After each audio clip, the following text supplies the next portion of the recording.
Hello two family, नमस्ते, प्रणाम, जय माता दी, हर हर महादेव। कैसे हैं आप लोग? उम्मीद करते हैं कि आप लोग बहुत ही अच्छे होंगे, बहुत ही मस्त होंगे। स्वागत है आप सभी का मन्नी मिश्रा के लोकगीत पर। मैं आप सबके बीच एक बहुत ही सुंदर, बहुत ही प्यारा लावा भुजाई गीत लेकर के आई हूँ। तो प्लीज़ आप लोग से रिक्वेस्ट है कि आप लोग मेरे गीत को फुल वॉच कीजिएगा और अपना प्यार दुलार आशीर्वाद इस छोटी सिस्टर को भी दीजिएगा। तो चलिए मैं सुनाती हूँ आप सभी लोग को लावा भुजाई गीत। आप सभी लोग से जय माता दी, हर हर महादेव।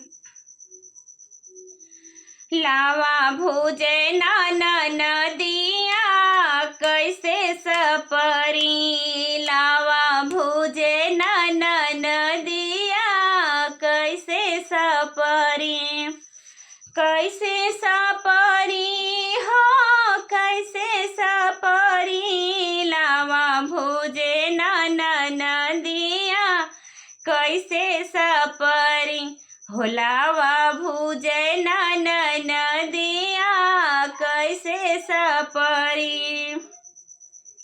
सासू से मांगे झुमका बाली और नाक नथुनिया हो, सासू से मांगे झुमका बाली और नाक नथुनिया, मांगे गले के सिकड़िया कैसे सपरी, मांगे गले के सिकड़िया कैसे सपरी, हो लावा भुजे नाना नदिया कैसे सपरी।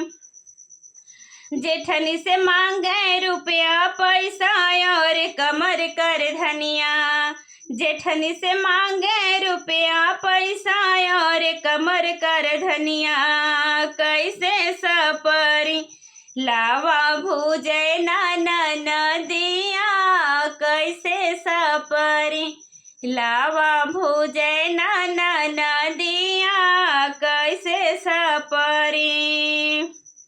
हमसे मांगे ऊंची अटरिया और चटकी चुनरिया हो, हमसे मांगे ऊंची अटरिया और चटकी चुनरिया, मांगे सैया कैसे जरिया कैसे सपरी, हो मांगे सैया कैसे जरिया कैसे सपरी, लावा भुजे नाना नदिया कैसे सपरी, हो लावा भुजे नाना नदिया कैसे सपरी।